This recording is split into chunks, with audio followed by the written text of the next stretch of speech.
Bonjour, nous sommes le lundi 19 mai et nous vous accueillons dans ce nouveau numéro de Chaos Global, l'information télévisée du Courrier des Stratèges. On va parler Europe aujourd'hui. Est-ce que nous sommes près de la fin de l'Europe ou pas? On n'a pas eu le temps de beaucoup préparer, donc on va se taper dessus. Tu parles pour toi. T'as vraiment quel voyou, tricheur. Et donc, on va en parler, mais puisqu'il y a eu beaucoup d'actualités européennes ce week-end, il va y en avoir encore beaucoup cette semaine, mais d'abord je commence par mes petites publicités habituelles. On a envoyé la première lettre confidentielle du courrier à destination de nos abonnés. Tu l'as reçue ou pas? Il faut que je vérifie si je l'ai bien reçue. Bravo. Ah oui, mais c'est... Et donc, cette lettre confidentielle est une lettre courte qui vous donne des infos confidentielles. On vous a parlé cette semaine, dans ce premier numéro de la lettre confidentielle, on vous a parlé du programme économique pour les présidentielles de Bruno Retailleau. On a fait quelques révélations sur l'équipe, sur les propositions, qu'il retiendra ou pas. C'est réservé aux abonnés, donc c'est l'occasion de vous dire que le Courrier des Stratèges, n'est pas seulement une chaîne YouTube, c'est d'abord un site internet et qui propose pour ses abonnés. Nous sommes indépendants financièrement, nous avons besoin de vos abonnements pour continuer à faire notre travail d'information urticant et contrarien, mais totalement libre. Nous avons besoin de vos abonnements et cet abonnement vous donne droit à une lettre confidentielle ainsi qu'à un tarif réduit sur la soirée spectacle du 24 juin que nous organisons à Paris. Donc les abonnés payeront un peu moins cher que les non-abonnés. Vous pourrez y voir Édouard Husson dansant nu sur une table. Non, c'est pas ça, merde, ça c'est pour l'après. C'est toi qui fais le programme, hein? Bon, et vous retrouverez aussi Sophie de la mode de cette soirée chez Deria, rue du Faubourg Saint-Denis, notre restaurant fétiche, une de nos cantines. Donc vous pouvez vous inscrire, le formulaire d'inscription est en accompagnement dans l'article du courrier accompagnant cette vidéo. Donc retrouvons-nous-y 24 juin, retenez cette date. Bon, c'est déjà pas mal comme point de publicité. Édouard, alors commençons par un point, c'est rare qu'il y ait 3 élections en même temps dans l'Union européenne et 3 élections assez cruciales, en tout cas pour 2 d'entre elles. Est-ce que tu peux nous faire le point, puisque toi tu as préparé l'émission, est-ce que tu peux J'aurais pas dû dire ça, hein. Tu vas travailler aujourd'hui. Ouais. Est-ce que tu peux nous dire les résultats de ces élections? Donc il y avait des élections au Portugal, en Roumanie et en Pologne. En Pologne, c'était une élection présidentielle, en Roumanie aussi. En Portugal, c'était des élections législatives. Je crois que c'est la 3e élection en 3 ans au Portugal, parce qu'il n'y a pas de majorité qui se dégage. Il n'y en a toujours pas d'ailleurs qui se dégage, puisqu'on a eu à peu près le même résultat que la dernière fois, avec le parti de l'Alliance de droite en tête, les socialistes en numéro 2 et la droite plus dure en numéro 3, qui a progressé un peu, mais pas de façon suffisante pour pouvoir s'imposer dans le jeu politique. On considère que c'est un parti populiste. On dit que c'est un parti populiste. La catégorie parti populiste. Et on a donc 3 forces politiques, un peu comme à l'Assemblée en France en fait. Ça ressemble beaucoup. Alors en Roumanie, ce qui était attendu, c'était l'élection du candidat populiste et qui semble avoir perdu d'après les résultats qui ont été annoncés hier soir, même s'il y a des disputes, il y a des recomptages. Alors on observe une chose qui est une augmentation de la participation en particulier dans les villes. Et donc ça nourrit les suspicions des uns qui disent mais qu'est-ce que c'est que ça, comment est-ce qu'il peut y avoir 10-12% de participation de plus, et puis les autres qui disent voyez on a mobilisé contre le danger populiste. Bon, il est certain qu'on a en fait on a une double situation dans à peu près tous les pays d'Europe, c'est la possibilité d'une tripartition à l'arrivée du jeu politique, ce qui veut dire que là bon, bah, les centristes ont réussi à avoir une partie de la gauche, et puis en même temps il y a toujours cette opposition entre les grandes métropoles et les campagnes, on va dire, avec un vote qui est socialement stratifié. En Pologne, le résultat est plus incertain parce que la somme de la droite populiste et d'autres partis qualifiés d'extrême droite pourrait passer au-dessus de 50% au deuxième tour par rapport au candidat qui est soutenu par le pouvoir en place. C'est pour la succession de Duda, hein, du président Duda, qui est arrivé au terme de son deuxième mandat conservateur, parti de la justice, PIS. Le candidat qui est en tête, il est pro-européen, plutôt voilà, libéral, on va dire ça comme ça. Pro-UE, voilà, tout à fait. Tout à fait. Donc on a un paysage mitigé qui, moi, me semble refléter le fait que les milieux dirigeants de l'Union européenne se battent mordicus pour éviter d'être dépossédés du pouvoir. Et finalement, ils ne veulent pas connaître le sort d'un Joe Biden et des démocrates aux États-Unis.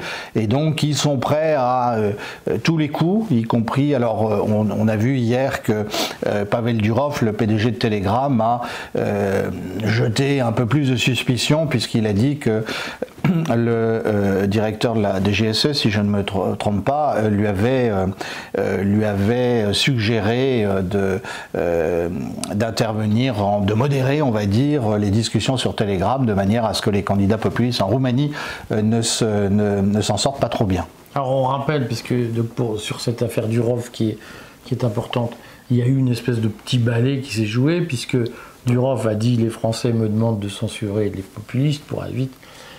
La France a nié, a dit non, c'est pas vrai. Et finalement, Durov a soutenu ça. Alors, on se souvient que Durov a été emprisonné en France, précisément pour livrer la liste des coupables. C'était il y a 1 an, je crois. Peut-être un peu moins d'ailleurs. Et Durov est finalement reparti, et depuis qu'il est reparti, il a dit non mais je donnerai, il a fait plusieurs déclarations disant je ne donnerai jamais d'informations sur les gens. Alors, on ne sait pas trop si c'est du bluff pour éviter de perdre des abonnés, parce que je pense qu'il y a eu une hémorragie après l'arrestation de Durov. Tout le monde s'est dit mais Telegram est moins sûr que Signal. Donc Durov, s'il veut sauver son affaire, il a intérêt à dire qu'il ne donne rien, et il a intérêt à faire savoir lorsque il est victime de pression comme celle de la France qu'il y résiste.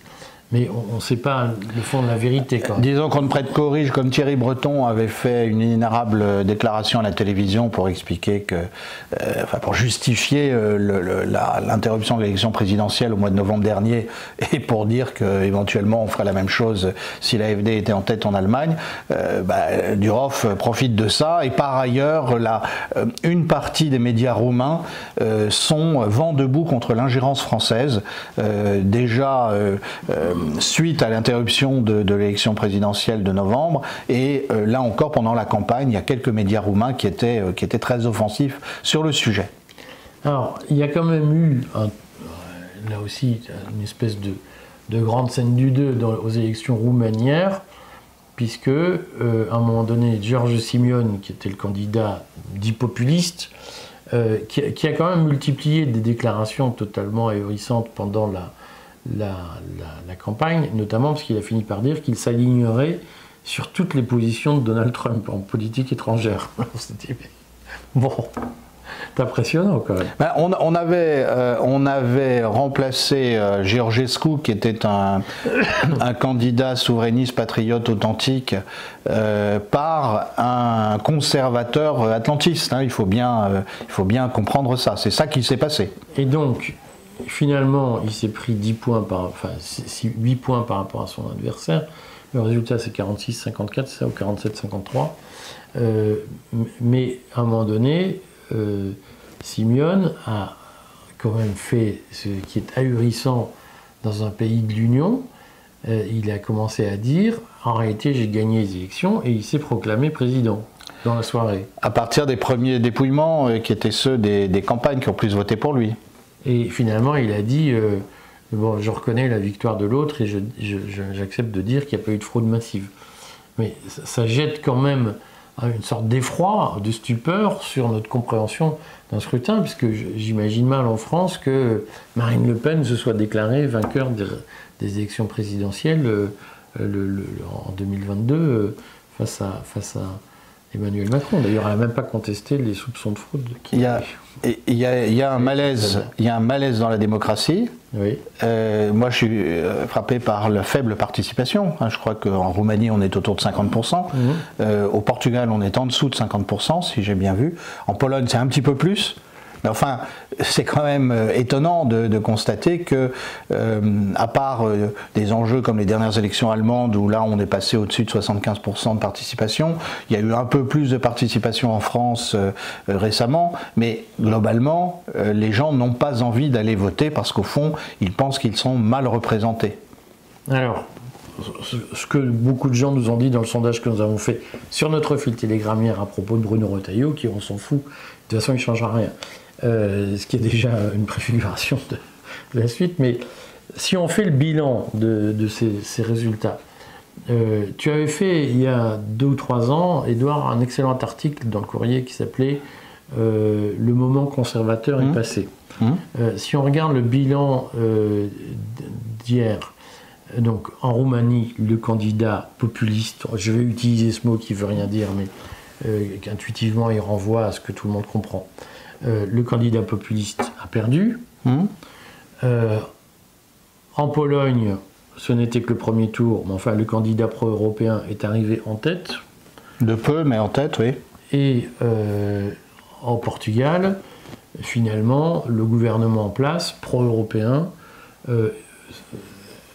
n'a pas subi d'hémorragie cataclysmique. Les socialistes portugais ont subi une hémorragie. Le Premier ministre sortant, globalement, il tient sa ligne. Et les populistes progressent, mais pas dans des proportions foudroyantes. Est-ce qu'il y a un contre-effet Trump? C'est-à-dire que... est-ce que le moment populiste est passé? C'est-à-dire, je me souviens qu'on avait eu un débat avec toi et le camarade Thierry Messant, où Thierry Messant, juste après l'élection de Trump, avait dit c'est fini l'Union européenne, l'Union européenne est morte. 6 mois après l'élection de Trump, 7 mois après l'élection de Trump, les désillusions du protectionnisme, je ne vais pas revenir sur le sujet parce que ça suscite chaque fois des agacements, mais le protectionnisme n'a pas été la panacée que certains imaginaient. Voilà. Et Trump n'est pas le chevalier blanc qui remporte des batailles de façon éclatante, c'est-à-dire que lorsque le 20 janvier il a dit l'âge d'or de l'Amérique commence aujourd'hui, 3 mois plus tard il se retrouve avec une dégradation de la note de la dette américaine et des réussites économiques qui sont pour le moins incertaines. Donc en matière d'âge d'or, en tout cas, peut-être qu'il arrivera, on le souhaite aux Américains, mais il n'est pas arrivé aussi vite que Trump l'avait dit le 20 janvier. Et il l'avait dit pendant sa campagne. Donc est-ce qu'il y a au fond, est-ce que le moment populiste est passé? Est-ce que l'idée qu'on avait que ça y est, hop, l'Union européenne c'est fini, et moi je le redis, je suis pour le Frexit, pour des raisons objectives, et pour un Frexit, je le redis, douloureux et intelligent, pas magique, mais est-ce qu'au fond, on ne va pas devenir les derniers des Mohicans, c'est-à-dire que est-ce qu'au fond, tout le monde n'est pas en train de se dire, bon, l'alternative c'est quoi? C'est le Trumpisme, mais ça mène à un océan de douleur et de souffrance. Au fond, l'Union européenne, c'est pas si mal. Est-ce que Trump n'a pas tué le moment populiste? Alors, pour qu'il y ait un peu de débat entre nous, je crois que ça n'a rien à voir avec Trump. Je pense que c'est une tendance plus forte qui a commencé plus tôt. D'ailleurs, tu faisais allusion à un article que j'ai écrit au lendemain de l'élection présidentielle française, où voyant la défaite de Zemmour, de Marine Le Pen, du candidat LR, même c'était Valérie Pécresse s'était ratatinée, je disais c'est ce qui avait été lancé par Sarkozy en 2002. est arrivé à son terme et finalement ça n'a pas donné ce grand rassemblement de toutes les droites qu'on avait pensé à un moment. Alors je vais essayer d'expliquer. Alors là où il y a un effet Trump, c'est que Trump galvanise les élites, les milieux dirigeants progressistes de l'Union européenne qui luttent pour leur survie, puisque effectivement, quoi qu'il se passe aux États-Unis, on voit bien que le Parti démocrate est à terre, on voit bien qu'il y a une quasi-guerre civile froide en fait entre des différents pans de ce qu'on appelle l'État profond, et quoi qu'il arrive, les États-Unis d'après Trump ne seront plus les mêmes, hein, c'est sûr.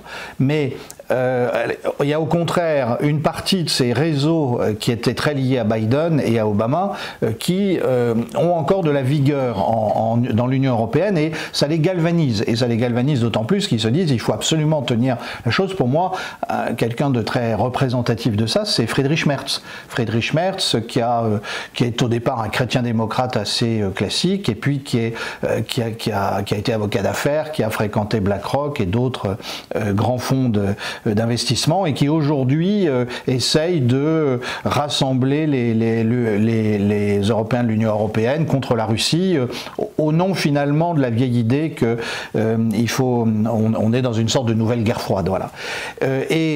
Donc ça oui. En revanche, je crois que le débat il est beaucoup plus profond, et la raison, c'est la présence massive de populations étrangères sur le sol européen. Alors, on peut dire, mais justement, ça devrait revigorer les partis populistes, conservateurs ou d'extrême droite, comme certains les appellent, à tort ou à raison. Et en fait, je crois qu'on a une grande différence avec les États-Unis, parce que quand Trump fait tout un plat de ce qu'il a réussi en bloquant la frontière du Sud, on n'est pas du tout dans les proportions qu'on connaît en Europe, en termes d'afflux de population venue d'ailleurs. Et puis, on pourrait dire, les hispaniques sont des catholiques. Il y a déjà des catholiques aux États-Unis, il y a des moteurs d'assimilation qui sont normaux, alors que nous, on a beaucoup de populations musulmanes aussi qui arrivent, ce qui est un phénomène nouveau dans l'histoire de l'Europe. Mais le phénomène est devenu suffisamment massif pour que les gens se disent on n'est pas satisfait par les gouvernements en place, mais on n'est pas satisfait non plus par la réponse proposée par les partis dits populistes ou d'extrême droite. Parce que quand on regarde bien, qu'est-ce qui est offert ? Ce qui est offert, c'est de renvoyer tous ces gens-là, finalement. C'est faire du Trump, oui. Bon, la remigration. Oui. Sauf que, à moins de devenir fasciste, au sens plein du terme, on ne peut pas faire de remigration. Donc il va y avoir un enjeu énorme d'assimilation. Et là, le problème, c'est que, évidemment, les gouvernements en place n'ont pas la solution, n'ont pas la réponse. Il y a des défis massifs pour l'éducation en particulier, mais les partis dits populistes ou conservateurs n'apparaissent pas avoir la réponse. Et alors, je fais une dernière remarque, c'est que, certes, on sort de la mondialisation des globalistes, mais le monde va rester extrêmement ouvert.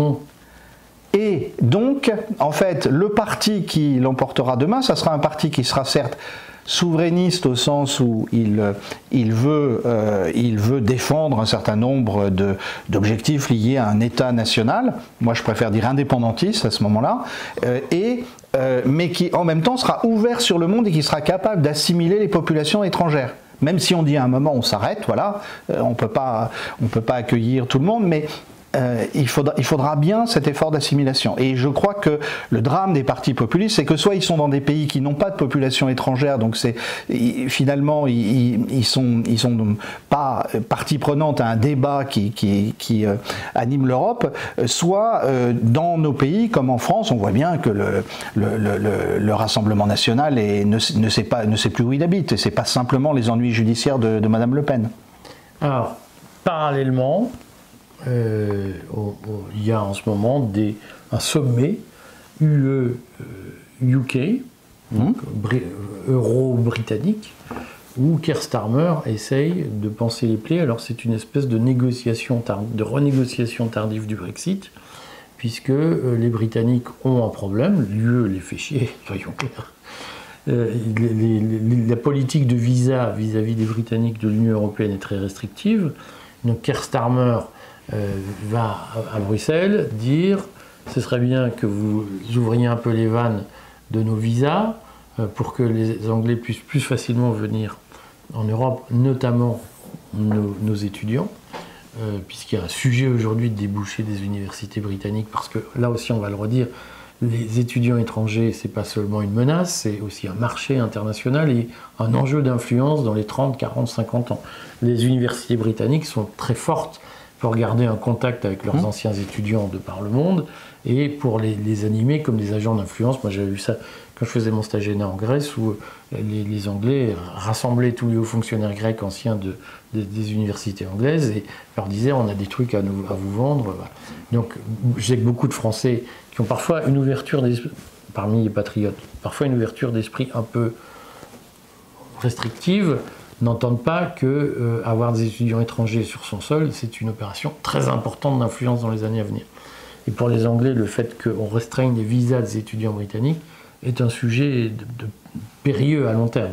Donc Keir Starmer vient négocier la question et l'Union européenne dit en échange, vous nous donnez accès à vos eaux territoriales et puis on se met d'accord sur une politique commerciale sans protectionnisme. Ce qui là encore montre qu'au fond, les Anglais qui ont fait le choix du Brexit, ils rencontrent toutes les difficultés qu'on avait dites, et des difficultés à long terme. C'est qu'à un moment donné, être tout seul sur son île, c'est bien, mais ça prive, c'est un peu l'Albanie au bout d'un moment. Est-ce qu'il n'y a pas une désillusion du Brexit aujourd'hui ? Alors, les sondages montrent que la majorité des Britanniques ne veut pas annuler le Brexit, ne veut pas revenir en arrière, ne serait-ce qu'on ne veut plus de la bureaucratie européenne, et le principe de la souveraineté du Parlement reste sacré pour la majorité des Britanniques.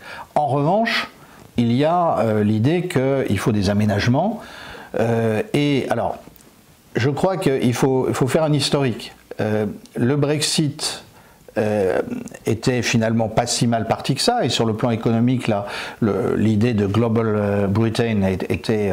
C'était Singapour on the Thames. Voilà, et puis on allait signer des accords avec l'Inde, avec d'autres, et il y avait des choses en train de se faire, et puis, paf, le Covid, et avec en plus un Boris Johnson qui, il faut le dire, avait un assez bon instinct au départ, en disant l'immunité naturelle va se faire, il faut serrer les dents quelques mois, mais qui a été vraiment étouffé par l'establishment britannique.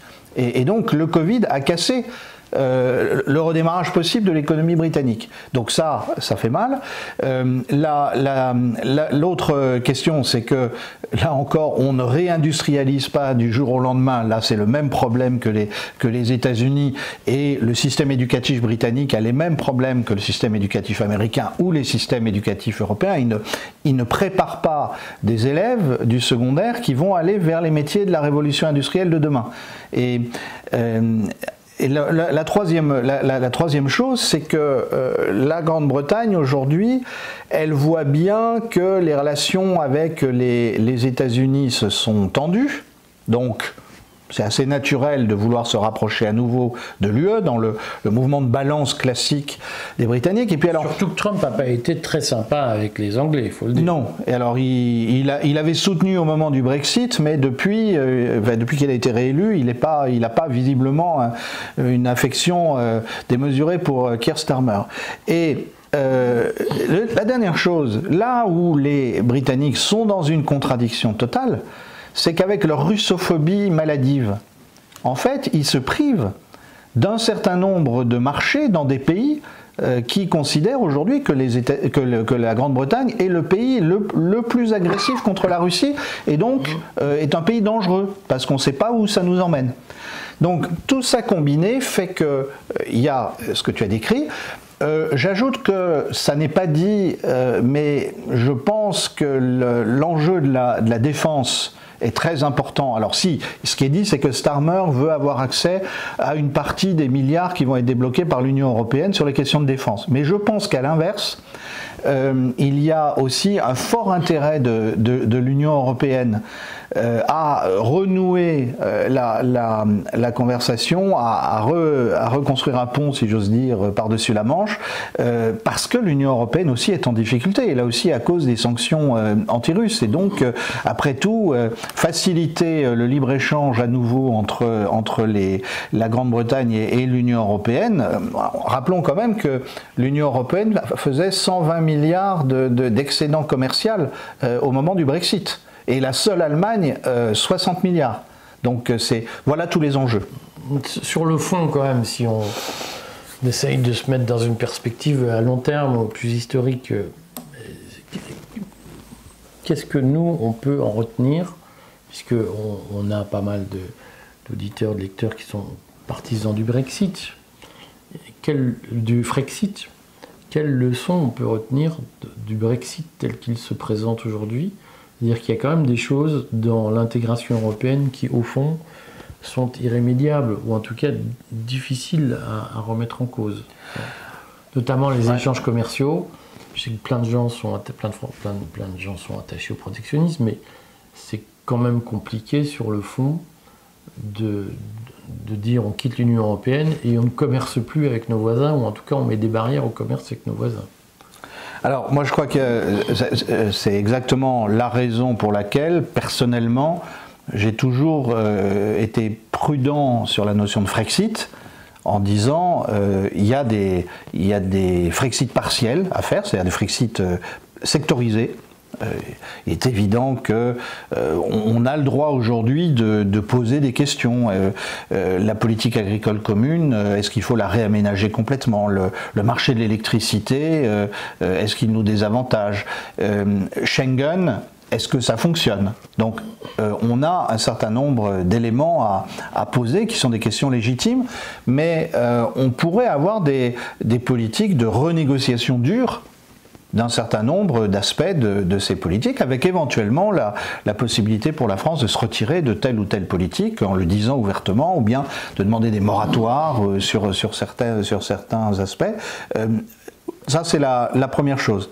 Alors, la deuxième chose, c'est que, ça c'était ma position personnelle, je pense que l'Union européenne va devenir de plus en plus compliquée et va se porter de plus en plus mal, parce que, économiquement parlant, parce que l'Allemagne est en grande difficulté, et donc, de mon point de vue, la France aurait intérêt à limiter autant que possible l'énergie qu'elle investit dans l'Union européenne et à réfléchir à son avenir à 10 ans, 20 ans, 30 ans, et en particulier en regardant beaucoup plus vers le large monde, vers le grand monde, donc il y a des distances à prendre vis-à-vis d'un certain nombre de politiques de l'Union européenne. Alors évidemment il y en a une que je n'ai pas mentionnée, mais qui me paraît la plus importante, c'est je crois qu'il faut mettre en cause l'intrication entre l'Union européenne et l'OTAN. Sinon, on fera rien de sensé.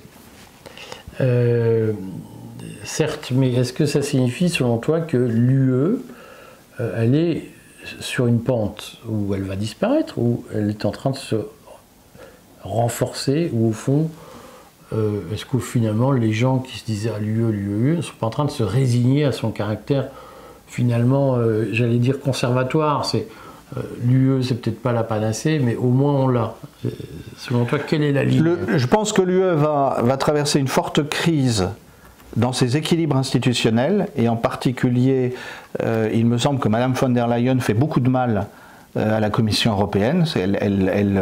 Finalement, elle alimente. Il y a l'affaire des SMS avec Pfizer, mais c'est plus large que ça. Son centralisme, son autoritarisme, tout ça alimente l'idée que la Commission européenne a outrepassé ses pouvoirs, ne respecte pas les traités. Et donc moi j'imagine bien, précisément, mais c'est sans doute un des débats de demain, une position d'un certain nombre de gouvernements européens, et là peut-être que des gens comme Giorgia Meloni ou Orban auront été des précurseurs, qui disent, voilà, revenons aux vieux équilibres et surtout revenons à la lettre des traités où la Commission est beaucoup plus encadrée que ce qu'elle prétend aujourd'hui.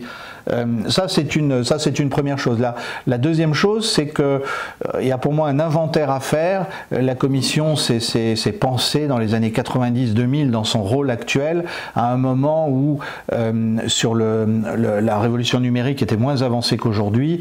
Je crois qu'aujourd'hui, avec le développement de l'intelligence artificielle en particulier, on pourrait avoir un débat vraiment intéressant sur ce à quoi sert la Commission européenne, ce à quoi sert le niveau européen, et en même temps qu'on mettrait en place une réforme de l'État national, bien sûr. Donc tu veux dire qu'au fond, l'Union européenne, elle pourrait se justifier par la mise en place d'une politique industrielle pour les pays de l'Union? Éventuellement, mais je pense qu'il faut revenir dans tous les cas à des politiques d'intérêt national. Alors, ce qu'on va découvrir, en fait, c'est ce qu'on a complètement oublié à propos de l'Union européenne, c'est que quand chaque pays défend ses intérêts, son intérêt national, il trouve des points de convergence avec un certain nombre de ses voisins. C'est là-dessus qu'il faut travailler. Sur un ordre spontané, européen. Sans doute. Les gens s'organisent comme ils veulent. Mais ça veut dire, pour que ça fonctionne et pour que ça serve à quelque chose, ça veut dire qu'il faut que le Conseil européen redevienne l'instance centrale, ce qui n'est plus. Je redis que le Conseil européen, c'est la réunion de tous les chefs de gouvernement de l'Union. Je pense que la France a un énorme instrument, un levier grâce à sa contribution budgétaire. Et qu'elle peut, grâce à ça, faire pression pour moduler. Alors, pas besoin de dire qu'on va donner moins d'argent, mais peut-être demander qu'un certain nombre de choses soient réformées sur des secteurs qui ne nous conviennent plus. Et puis, le dernier élément, c'est que je crois que la commission que j'appellerais 1.0, puisqu'elle a été conçue au moment où Internet arrivait, eh bien, dans son rôle actuel, il faut qu'elle soit profondément transformée. Peut-être d'ailleurs avec une réduction considérable du nombre de gens qui y travaillent. Alors on va quand même finir par cette bonne nouvelle que tu as citée, qui est que dans l'affaire des SMS entre Ursula von der Leyen et le patron de Pfizer, Albert Bourla, on rappelle que l'Union européenne a décidé de négocier des achats massifs de vaccins au moment du Covid, selon une procédure qui avait été arrêtée par le Conseil européen, qui était une procédure d'urgence. Et Ursula von der Leyen a allègrement violé cette procédure arrêtée par le Conseil pour négocier directement un contrat à 60 milliards par SMS avec Albert Bourla, ce qui était une folie. Et là aussi, pendant des années, chaque fois qu'on a dit « mais attendez, comment on peut imaginer une procédure d'achat raisonnable sur cette base ?» On dit « ah, vous êtes complotiste, vous êtes ceci, vous êtes cela ».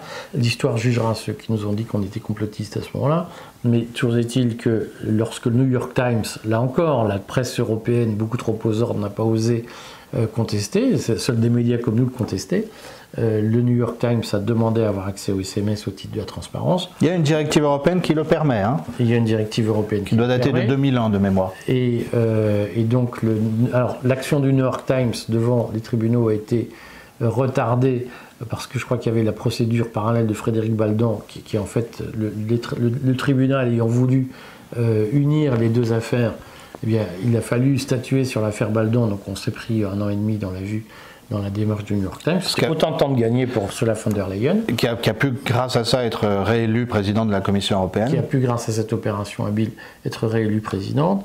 Et dans une décision en première instance, le tribunal de l'Union avait dit non, mais ces documents n'étaient pas communicables. Et en appel, le tribunal a dit mais attendez, ça pose quand même problème, puisque dans son plaidoyer, Ursula von der Leyen a reconnu l'existence de ces SMS. Donc ça veut dire qu'ils devaient être communicables. Donc on demande au tribunal de première instance de réexaminer l'affaire. Isabelle Hock nous a fait un papier là-dessus vendredi.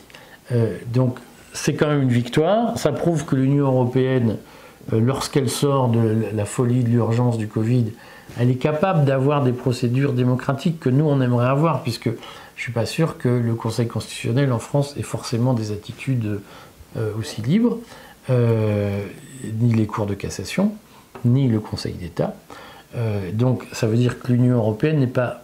Lorsque on sort du coup d'État que Ursula von der Leyen a tenté à partir de 2020, ça veut dire que quand on sort de ça, on peut trouver un fonctionnement qui finalement est plutôt satisfaisant. est-ce que ça signifie, Édouard, est-ce que la décision du tribunal judiciaire de l'UE met fin à la tentative de coup d'État d'Ursula von der Leyen?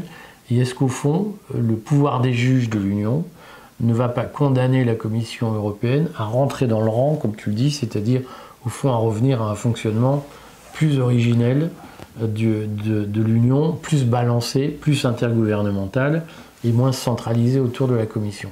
Alors, c'est bien et on peut que s'en réjouir.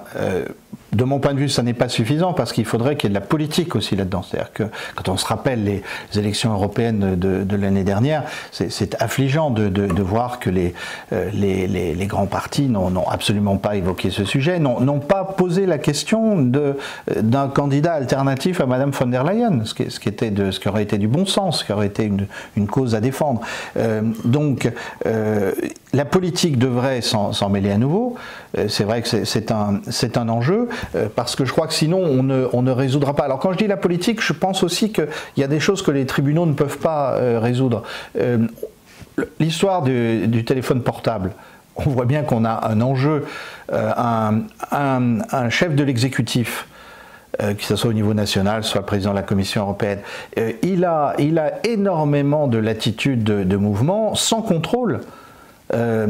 Alors à moins qu'on fasse pression sur les opérateurs pour qu'ils révèlent le contenu des SMS puisque eux les archivent, mais on voit bien que tout ça n'est pas régulé et ça pose des questions, mais ces questions-là qui se posent pour Madame von der Leyen au niveau européen, il faut se rappeler qu'elles se sont déjà posées pour elle quand elle était ministre de la Défense, et alors visiblement elle a un tropisme pour les SMS non substantiels. Elle n'écrit que des SMS non substantiels. C'est comme ça déjà qu'elle s'était défendue au moment du ministère de la Défense en Allemagne où il y avait des questions d'attribution de contrats à McKinsey et à d'autres.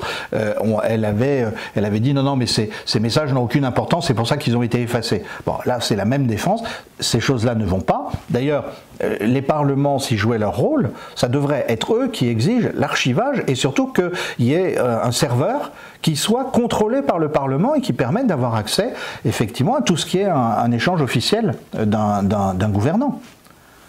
Conclusion, au fond, moi mon analyse, c'est que le moment populiste est passé, donc il va rester des traînées de poudre, mais au fond, si on regarde même la situation du RN en France, on se dit, il y a eu une poussée, mais on sent qu'on est sur la pente descendante, et en même temps, le coup de fièvre autour du Covid d'un fédéralisme européen, au fond, lui aussi est en train de passer, et c'est une victoire à la Pyrrhus, c'est-à-dire qu'on est en train de tourner une page.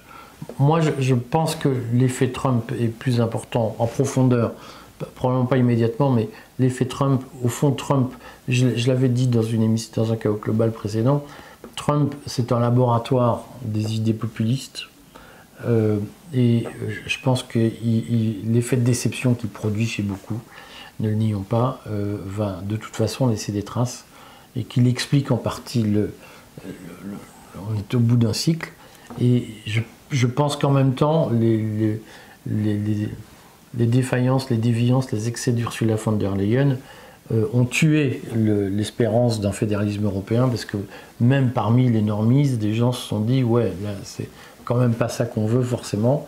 Et au fond, il va y avoir un retour à la normale, si j'ose dire, qui va s'imposer lui-même. Est-ce que c'est quelque chose que tu peux entendre? Dans ce qu'on se dit, on a des nuances, le facteur Trump, toi tu dis c'est 80%, moi je dis c'est 30%, voilà. Mais ça c'est des nuances, c'est un débat tout à fait légitime. Je suis tout à fait d'accord, je pense que la politique de demain on commence à l'inventer. On voit bien que la tripartition dont je parlais, avec une gauche forte, radicale, un centre mou, et mou à tous les sens du terme, et une droite populiste et très fermée finalement, enfin voulant arc-bouter sur le refus du monde tel qu'il est, tout ça ne va pas tenir, et on ne sait pas ce qui va émerger, ça va dépendre, ça va être douloureux, mais on peut imaginer, de même que la France entre 2002 et 2007 avait inventé avec Sarkozy le moment conservateur populiste, pourquoi pas, on peut imaginer qu'il y ait un candidat inconnu qui sorte pour la prochaine, 2027 ou celle d'après, si les échéances sont respectées, et qui soit un peu précurseur, qui invente une nouvelle façon de faire. C'est pas du tout exclu. Bon, en tout cas, voilà, moi je vais faire un petit mot amical et bienveillant pour ceux qui commencent tous leurs commentaires par le Frexit, c'est la base de toute solution, et tant qu'on n'aura pas le Frexit, c'est pas la peine de réfléchir à autre chose. Je crois qu'à un moment donné, il faut savoir s'adapter, même si c'est désagréable, et je crois que ce discours, il va être de plus en plus difficile à tenir, et je pense qu'on ne veut pas, à un moment donné, que le souverainisme se cornérise complètement. Il faut accepter un peu d'ouverture d'esprit et de se dire, bon, peut-être qu'il faut changer de disque et peut-être qu'il faut évoluer dans le discours parce que ça va devenir de plus en plus compliqué. On voit bien qu'au fond, il y a une poussée, mais je le redis, à mon avis, elle manque un peu d'oxygène aujourd'hui.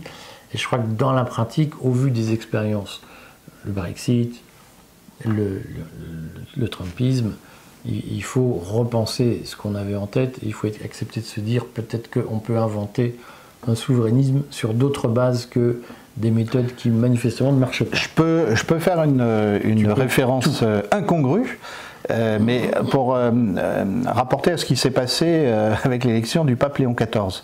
Ce qui est intéressant, et ça touche ce dont nous parlons. Alors évidemment, l'Église, c'est pas une démocratie, c'est pas national, c'est au contraire global, et avec un collège de cardinaux qui est une espèce d'aristocratie, on va dire, même si tout le monde peut y accéder en entrant dans les ordres relativement tôt. Et donc, c'est pas un système démocratique, mais c'est un système qui a fait preuve récemment d'une capacité d'autorégulation assez remarquable, puisque si on se rappelle ce qu'il y avait, on nous expliquait qu'il allait y avoir un débat au conclave avec une guerre de tranchées entre les conservateurs et les progressistes, les héritiers de François, et puis tous les scrogneux qui voulaient tout inverser. Et on en a parlé dans le courrier, il y a pas mal d'informations aujourd'hui qui sont assez vérifiées par rapport à ce que j'avais écrit. Le conclave a eu, les 133 cardinaux, conclave le plus nombreux de l'histoire, a eu la créativité d'inventer autre chose, de trouver un candidat qui n'était ni conservateur ni progressiste. Alors, personne ne sait très bien jusqu'où il va emmener, à qui il ressemble, etc. Beaucoup se demandent, mais en tout cas, un corps d'électeurs qui se protège particulièrement contre les ingérences extérieures. On rappelle qu'on passe au peigne fin pour voir qu'il n'y a pas que le cardinal n'a pas gardé de portable, que ça ne peut pas être écouté de l'extérieur, qu'il ne peut pas y avoir des messages, etc. Bon, là, il n'y a pas de doute, et ils ont inventé quelque chose de nouveau. Et c'est intéressant parce que ça prouve que l'Europe elle-même, qui a joué un rôle là-dedans, elle a des ressources, comme l'Amérique du Nord. On dit que le cardinal Dolan, l'archevêque de New York, a joué un rôle important dans la cristallisation de la candidature de Prévost, mais les candidats africains, tout le monde disait il va y avoir un pape africain, ils ont dit non, c'est peut-être pas encore mûr, on va voter pour quelqu'un qui nous plaît. Voilà. Et donc c'est bon signe d'ailleurs, ça prouve qu'il y a des capacités de renouvellement dans ce monde ouvert et qui effectivement se réinvente. Rien n'est écrit dans l'histoire. T'es pas complotiste, toi. Plein de gens nous ont... Non mais je sais que régulièrement j'ai eu cette fatigue de dire des gens qui disaient « Ah mais vous croyez au hasard, donc vous êtes franc-maçon, libéral, je sais pas quoi ». En réalité, on est en train de vivre le produit d'affrontements entre forces collectives, divergentes, antagoniques, dans l'histoire, et on voit que finalement là où la pièce retombe, personne ne peut l'écrire à l'avance. C'est un peu ça. C'est le grand débat scientifique entre Einstein et Louis de Broglie. Quand Einstein dit Dieu ne joue pas au dé, on a vu avec la physique quantique que c'était plus compliqué que ça. Retrouvez-nous mardi, demain, avec Sophie de la Motte. On va aborder un sujet très important sur la rémunération de l'épargne, de votre épargne. Donc le débat, à mon avis, sera vif. Mercredi, on fait Stratégone. Je crois qu'on devra quand même encore parler de l'Ukraine, même si... Ah oui. Surtout qu'il y a cet après-midi le coup de téléphone entre Trump et Poutine. Donc on fera le point sur les négociations. Il faut vraiment qu'on fasse un point au Proche-Orient, parce qu'on n'a pas eu le temps la semaine dernière, puisqu'on n'est pas désœuvré. J'étais pas disponible vendredi, je suis désolé. Non, mais moi-même, j'étais par Mons et par Vaux.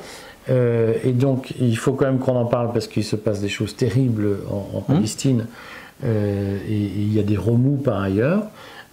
On notera d'ailleurs que Causeur, qui à une époque fut un journal de l'irrévérence et de la liberté de penser, défend des lignes.